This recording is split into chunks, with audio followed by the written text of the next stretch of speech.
بسم اللہ الرحمن الرحیم۔ 5 چیزوں کو 5 چیزوں سے پہلے غنیمت جانیے۔ عن عمرو بن میمون الاودی رضی اللہ عنہ قال قال رسول اللہ صلی اللہ علیہ وسلم لرجل وهو يعظه اغتنم 5 قبل 5 شبابك قبل هرمك وصحتك قبل سقمك وغناك قبل فقرك وفراغك قبل شغلك وحياتك قبل موتك۔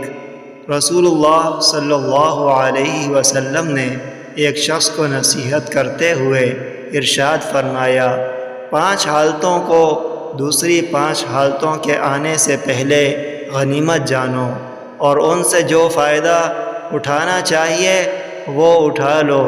جوانی کو بڑھاپے کے آنے سے پہلے غنیمت جانو، اور تندرستی کو بیمار ہونے سے پہلے غنیمت جانو، اور خوشحالی اور فراخ دستی کو ناداری اور تنگ دستی سے پہلے غنیمت جانو، اور فرصت اور فراغت کو مشغولیت سے پہلے غنیمت جانو، اور زندگی کو موت آنے سے پہلے غنیمت جانو۔